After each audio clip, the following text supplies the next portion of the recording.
2024 wasn't a great year for Roblox anime game, but 2025 is genuinely looking like it could be one of the best years in a long time. And so today, this is going to be my top 10 most anticipated upcoming Roblox games of 2025. And to make this video a little more interesting, at the end of each game, I'll be giving a ranking out of 10 based on which games I'm personally more excited for. Starting with honorable mention number 3, ARNC's new Dragon Ball game. Now, this is the only game on the list that's unnamed, so let's just call it Unnamed DBZ game. Unnamed DBZ game is a new Dragon Ball 3D arena fighter game with a unique combat system as well as a unique aesthetic that, to be honest, we just haven't really seen before from a Roblox Dragon Ball game. The attention to detail, with little details like Piccolo's arm stretching in combos, even just the straight up beauty of the game's aesthetics, just let you know that these developers aren't playing around. And with the owner of this game being the same developer who worked on Berserker, another really good looking game, you just know this one's gonna be good. I'll give this game a solid 7 out of 10, with the only reason for it not being higher is us just not knowing too much more about it. Next up, for honorable mention number 2, we have Sinborn. Probably one of the most unique games on this list. Sinborn is an open world exploration based Souls-like game with a combat and movement system I personally never seen before on Roblox. From the moment that I first saw this game, this is one that I've always had my eyes on, as the combat system especially looks too fluid and unique compared to most games to not want to try it at least once. I think if you enjoy games that give you a challenge with both PvE as well as PvP, then you'll probably enjoy this one, as it looks like the developers are really taking their time to create an interesting experience with both. I'll give Sinborn a 6.5 out of 10, with the only reason for it not being higher, again, being us needing to see a little bit more. Next up at honorable mention number 1, we have Project Slayers 2. So just by the name, you probably know what this is, with the original Project Slayers game having over 600 million visits, being easily one of the most popular Demon Slayer games of all time. That same game now has a sequel, and some people are happy about it, some people are mad, but the new game is here, and it definitely looks like the game is going in a new direction from its predecessor, new breathings,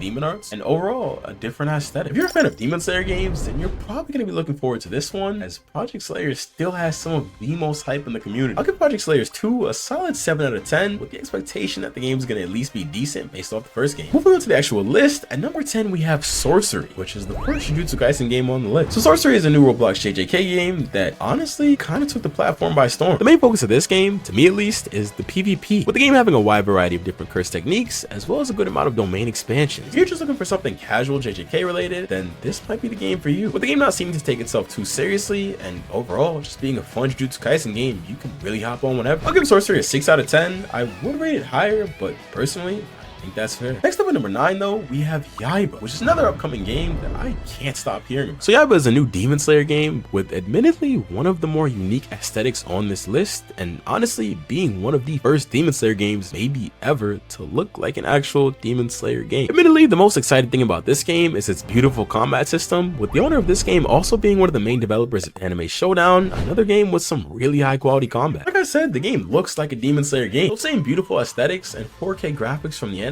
have really been almost perfectly translated to the game. The combat itself also literally looks like Sekiro, but Demon Slayer, and that to me at least just sounds peak. This game honestly I feel is what comes to mind when you think of Roblox Demon Slayer, and if nothing else, that's just a testament to the amount of work that they put into it. I feel like we've been waiting for this type of Demon Slayer game to appear for a good amount of time now, and so truthfully, I really just hope this game delivers on everything we're expecting from it. I'll give Yaiba a solid 7 out of 5, with the only thing stopping me from ranking it higher being the fact that we just haven't really seen much of the PvE side of it yet. With that being said, moving on to number 8, we have Hunter x Game, which is probably the first real Roblox Hunter x Hunter game. Hunter x Game is a new Hunter x Hunter game, and it's also the first Roblox Hunter x Hunter game to actually have a good Hunter exam. This game, for lack of better words, is genuinely a Hunter x Hunter game. You spawn in, start your own story, take the exam the same way they did in the show, with the giant tunnel, fighting other players for their tags, and even fighting in trick towers. There's a good variety of nan abilities as well as mechanics, a unique progression system, and overall a clear amount of effort and passion from the developers. You can really tell they love the show and what they're working on. If you're someone who enjoys Hunter x Hunter and like me has been waiting for a decent Hunter x Hunter game for a minute, then you'll probably enjoy this one. I'll give Hunter x Game a solid 7 out of 10. Moving on to number 7 though, we have Clover RPG. So Clover RPG is a new open world Black Clover game with an interesting combat system, solid exploration, and actually decent PvE. The best thing to me about this game is probably its build creation, where just like with Deep Open for example, example, there are just so many things in the game that it allows you to create tons of unique and diverse builds, which really, in my opinion, makes the game a lot more replayable. The game also has a pretty solid boss system, letting you fight huge bosses like this spider thing to even smaller ones like this devil boss. I think if you're someone who enjoys fast-paced combat, or even just someone who enjoys sitting back and making different builds and fighting bosses, this game has at least something that most people can enjoy. I'll give Clover RPG a 6.5 out of 10. Next up at number 6, we have Pocket Anime,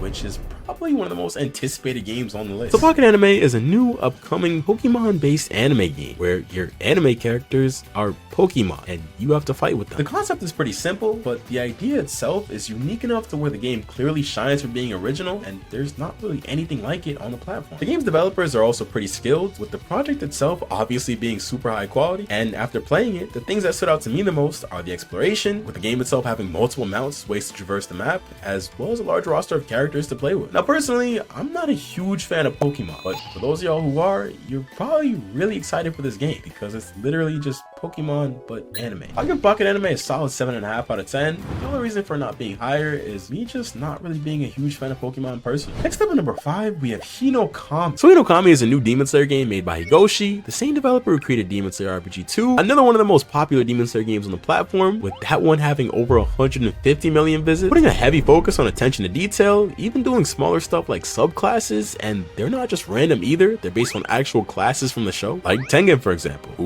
was a ninja but then became a Demon Slayer. And this is actually a pretty unique concept that we haven't really seen in a Demon Slayer game. The game's Slayer and Demon combat both look good, and it's not like we've just seen PvP. PvE seems like it has a lot to offer as well, with the game even having its own unique storyline. And if you're someone who doesn't have any interest in storylines or PvE, as a Slayer on missions, just like in Demon Hunter for example, player demons can actually invade your missions, forcing you to fight, which gives the game stakes and adds a sense of tension. And the game is clearly trying to be unique, even doing stuff like literally changing your progression depending on what you've heard NPCs talk about. The game seems like it's not only trying to be unique, but also just going about it in an incredibly smart and high quality way. And to be honest, the breathing abilities, combat, and bosses all look like something you just want to try at least once. I'll give Hinokami an 8 out of 10. Moving on to number 4, we have Magoi, which is another game I tested recently and another one of my personal favorites. Magoi is a new open world Magi game, and man, where do I even start with this one? So Magoi, first off, is, in my personal opinion, the first Roblox game to ever do Magi properly. If you've seen the anime, pretty much anything and everything you could have wanted from the show is in the game, like dungeons, combat, magic, races. It's all here. Again, like some others on the list, the game has solid PvP, but also solid PvE, letting you choose how you want to play throughout the game. I'll give Magoi an 8.5 out of 10. This is definitely one of my most anticipated games, and honestly, one that I can't wait to see come out and succeed. Next up at number 3, I have Holy War X, which is easily one of the most anticipated games on this list. Holy War X is probably the best 7 Deadly Sins game we've ever gotten. It has some of the cleanest combat I've personally seen on Roblox in years, and honestly, it just seems like it's going to push the envelope and change the boundaries of what can and can't be done on the platform. After playing the game myself, the thing that stands out to me more than anything else is definitely the mount system. And even if it might not seem like a huge detail, it's easily one of, if not the best mount systems on Roblox. The game has a solid variety of magic, weapons, fighting styles, and mechanics, with each little detail having a clear amount of quality and effort put into them, to the point where even the smaller things in the game, like common weapons for example, feel super high quality. Another thing with this game that a lot of people don't realize is that by this point, the game has gone through so many different reworks and revisions to get where it is right now that you just know that the developers are going to keep working on and polishing the game until they're happy with it, and you gotta respect that level of care. And the game also obviously takes inspiration from a lot of other really well-made AAA games like Sea of Thieves or Assassin's Creed Black Flag, and this really shows in mechanics like the game's stealth system or the ship system, which is probably one of the best looking on Roblox. I'll give Holy War X a 9 out of 10, with this easily being one of my top 3 most anticipated games of this year. Next up at number 2, I have Rel Seas, which is probably the most hyped up Roblox One Piece game released. So Rel Seas, for those of you who somehow haven't heard of it yet, is a new One Piece game that's introducing some unique concepts to the platform that we haven't really seen yet, ranging from smaller stuff like actual mounts to even larger stuff like literal giants. Probably one of, if not my favorite things about the game though, is the progression, where it's apparently being made so that you don't have to ban it beat, or at least that's not the main form of progression. much, with you apparently being able to do things like fish, cook, and even explore in order to progress your character, which just feels way more like One Piece. Series overall just seems like it's trying as hard as possible to push the envelope, adding stuff that typically isn't in One Piece games but obviously is in the show, like submarines, giant fruit battles, and even hockey feats like Shanks' Wi-Fi hockey or Luffy's Start of Wano Conqueror's hockey. The game is also developed by the Career Brothers, the same developers who worked on Shindo Life as well as Shinobi Life 2, which just lets you know that the game is probably going to be good. To be completely honest with you, the game just feels like a love letter to people like me who've been waiting for a genuine One Piece game with respect to the series. I'll give ROBUX a solid 9.5 out of 10, with it honestly probably being one of the most unique Roblox One Piece games I've ever seen. And finally, next up at number 1, I have Jujutsu Infinite, which is probably the anime game that I played the most out of any over this last year, and in my opinion, the